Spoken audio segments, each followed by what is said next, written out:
Hello everyone, मैं साधना मिश्रा आपके साथ में आज बायोलॉजी के चैप्टर्स पर डिस्कस करने वाली हूँ। टोटल अगर क्लास 12 के सिलेबस की मैं बात करती हूँ तो आपके क्लास 12 एनसीईआरटी में टोटल 16 चैप्टर्स हैं। उनमें से यूनिट 1 को स्टार्ट कर रही हूँ मैं। यूनिट 1 के चैप्टर 1 में रिप्रोडक्शन इन ऑर्गेनिज्म, बेसिकली मैं इसी चैप्टर पर आज बात करूँगी और आपके साथ में अपने कुछ एक्सपीरियंसेस और इस टॉपिक को लेकर जितनी भी चीज़ें आपके लिए इम्पॉर्टेंट हैं, बोर्ड एग्जाम्स के लिए इम्पॉर्टेंट हैं, उन सभी चीज़ों पर मैं बात करने वाली हूँ।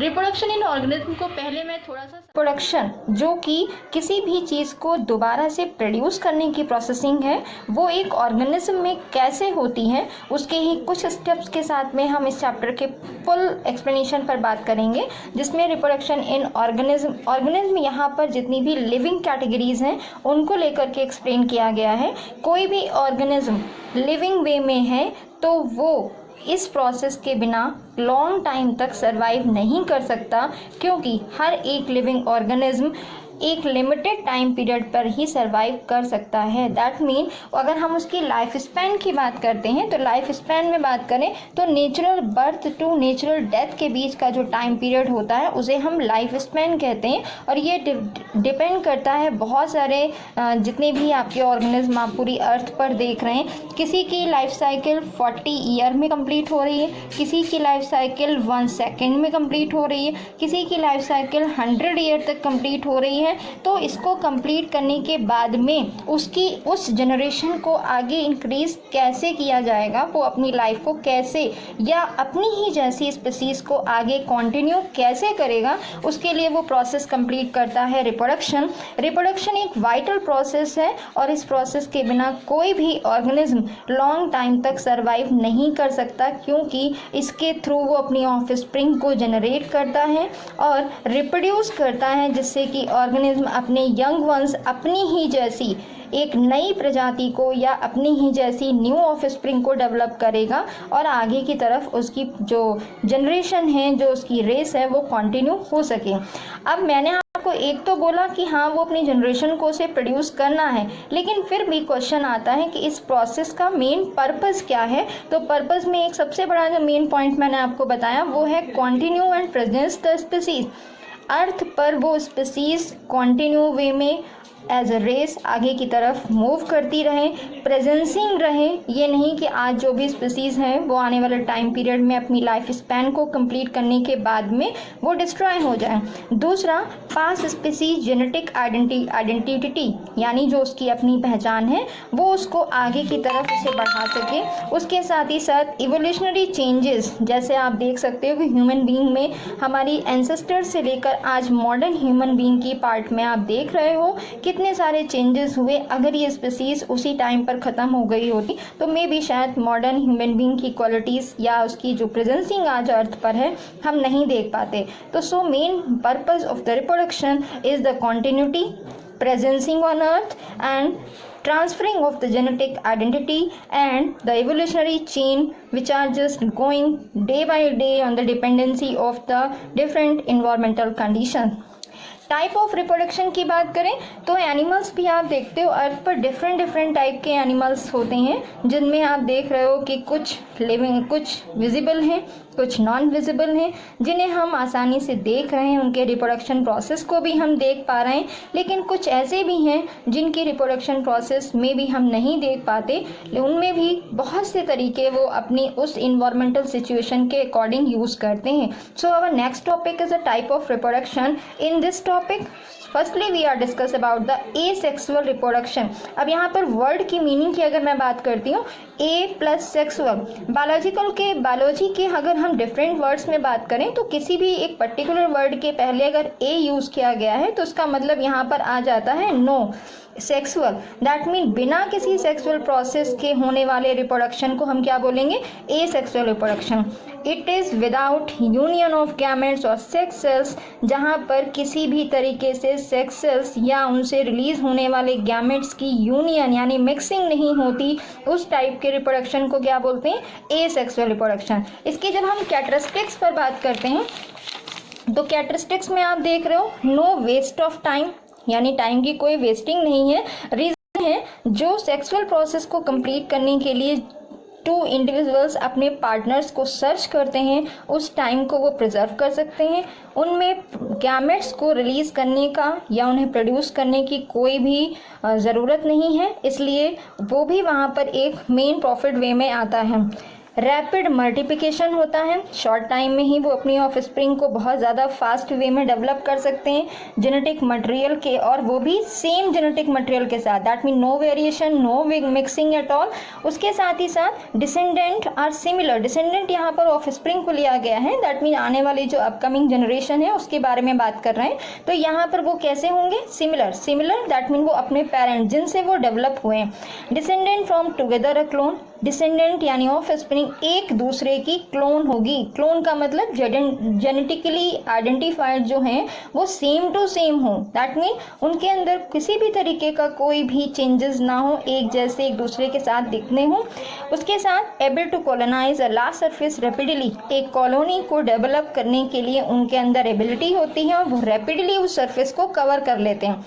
एसेक्सुअल रिप्रोडक्शन के भी बहुत सारे टाइप होते हैं जिनमें आप देखते हैं कि डिफरेंट ऑर्गेनिज्म डिफरेंट पार्ट्स को या डिफरेंट एनिमल्स उनके अलग अलग तरीके से अपने रिप्रोडक्शन की प्रोसेस को कंप्लीट करते हैं। Firstly we are discuss about the fission. Fission का मतलब टूट जाना, ब्रेक कर जाना।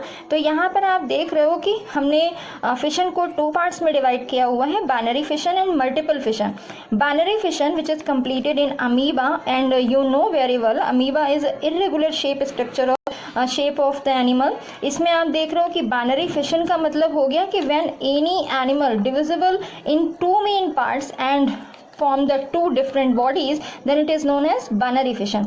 Multiple fission, when any organism divided in multiple parts, अंदर ही अंदर बहुत सारी डिवीज़न कर ले, डिवीज़न करने के बाद में बहुत सारे उसमें पार्ट्स को एक्टिवेटेड कर ले और बस्ट होने के बाद बहुत से ऑर्गेनिज्म उसमें से मूव ऑन कर सकें, तो this is known as multiple fission and this is completed in Plasmodium vivax. Plasmodium vivax that is the malarial parasite जो कि मॉस्किटो के अंदर जाकर के मलेरिया को कॉज करने के लिए हेल्पफुल होता है। बडिंग की प्रोसेस ईस्ट, बडिंग की प्रोसेस यानी कोई भी एक एनिमल है और उसके अंदर आप देख रहे हो कि इसमें छोटी छोटी बर्ड्स की फॉर्मेशन होने लग जाती है। ईस्ट के पार्ट में सेक्रम ऑफिसिनेरम इसका जूलॉजिकल नेम है, जहाँ पर ये छोटी छोटी बर्ड्स की फॉर्मेशन करता है। फाइनली ये डिटैच होकर के यहाँ पर न्यू कॉलोनी की फॉर्मेशन कर देता है। This is east. उसके बाद अगर हम फ्रेगमेंटेशन की बात करते हैं, फ्रेगमेंटेशन का मतलब है टूटना, टुकड़े में टूट जाना अलग अलग पार्ट में। स्पाइरोगारा फिलामेंटस पार्ट है, उसके अगर बीच में हम देखते हैं कि बहुत सारे फ्रेगमेंट्स कर दिए जाएं and each and every part is just responsible for the developing of new offspring. This is completed by the fragmentation. Regeneration, planaria, इसमें क्या है, अगर कोई टुकड़ा टूट जाता है, प्लेनेरिया आपने क्लास 10th में पढ़ा हुआ है, इसमें आप देख सकते हो कि अगर ये किसी भी पार्ट्स में कहीं पर भी कट हो जाता है तो इसके अंदर ये कैपेसिटी है कि वो अपने उस रिमेनिंग पार्ट को कंप्लीट कर सके। This is the big difference between regeneration and fragmentation.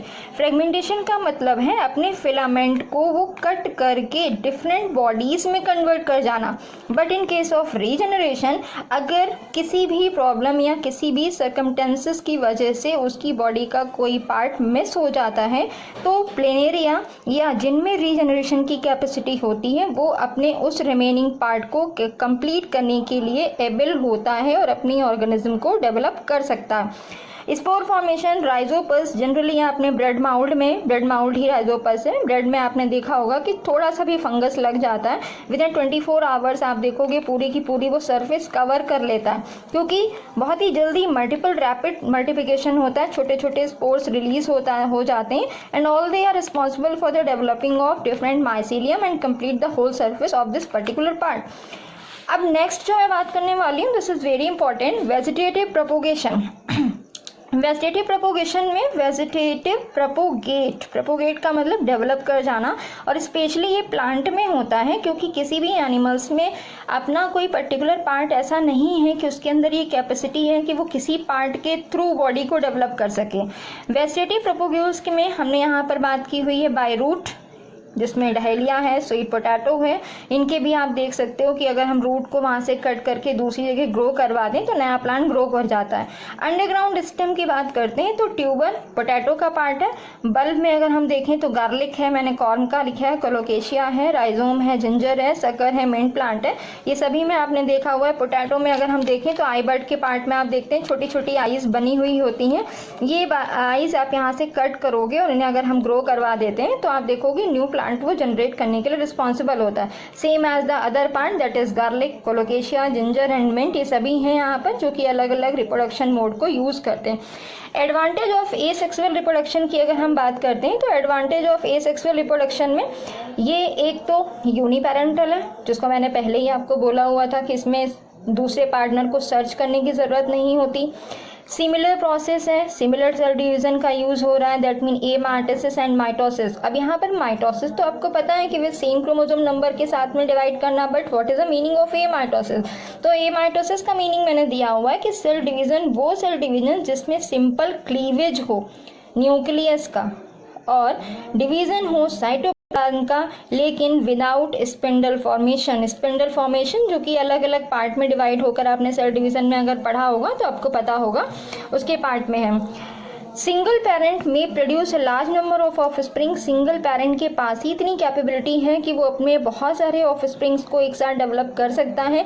Young ones में जेनेटिकली सिमिलर होंगे, उनमें किसी भी तरीके का कोई वेरिएशन नहीं होगा। उसके बाद अगर हम डिसएडवांटेज की बात करते हैं तो no mixing of genetic material, this is a very big disadvantage, क्योंकि जेनेटिक मटेरियल से उसमें क्या होगा, एडॉप्टेबिलिटी डेवलप हो जाएगी। एडॉप्टेबिलिटी होगा, उसमें वेरिएशन डेवलप हो जाएगा। ये दोनों ही अपकमिंग इन्वायरमेंटल सिचुएशंस में डेवलप करने के लिए या उनमें आगे बिना किसी प्रॉब्लम के आगे मूव ऑन करने के लिए रिस्पॉन्सिबल होती हैं। That's why in upcoming environmental factors I think this adaptation and variation both factors is very important for the any generation। दूसरा पार्ट है variant do not occur। अब मैंने यहीं पर आपको बता दिया कि वेरिएशन नहीं है तो इसका मतलब क्या है, वेरिएंट नहीं आएंगे, सेम टू सेम एक जैसे होंगे। तो जब वो सेम टू सेम होंगे तो इवोल्यूशन की प्रोसेस में उनका कोई रोल नहीं रह जाएगा, ये भी डिसएडवांटेज है। रैपिड मल्टीप्लिकेशन हो रहा है, बहुत फास्ट होता जा रहा है, तो उसमें इतनी जल्दी अगर पॉपुलेशन डेवलप होगी तो एक क्राउड डेवलप कर जाएगा, जिससे कंट्रोल करना आई थिंक पॉसिबल नहीं हो पाता है। और साथ ही साथ उसके अंदर लो अडॉप्टेबिलिटी आती है, जिससे कि वो चेंजिंग इन्वायरमेंट पता चल रहा है। आज अगर मान लो टेम्परेचर बहुत डाउन है, कल को बहुत हैवी हो रहा है या जो भी उसमें प्रॉब्लम्स हैं, उसमें वो कैसे सर्वाइव कर पाएगा, तो उसके लिए उसके अंदर अडॉप्टेबिलिटी और वेरिएशन दोनों होने चाहिए। इसलिए एडवांटेज में जहाँ पर हमें कुछ पॉइंट्स दिखाई दे रहे हैं, वहीं पर डिसएडवांटेज में बहुत बड़े पॉइंट्स हमें दिखाई दिए, जो कि उसके लिए सबसे बेस्ट मेथड जो आता है वो है सेक्सुअल रिप्रोडक्शन पर, जो कि हम नेक्स्ट वीडियो में बात करेंगे। ओके।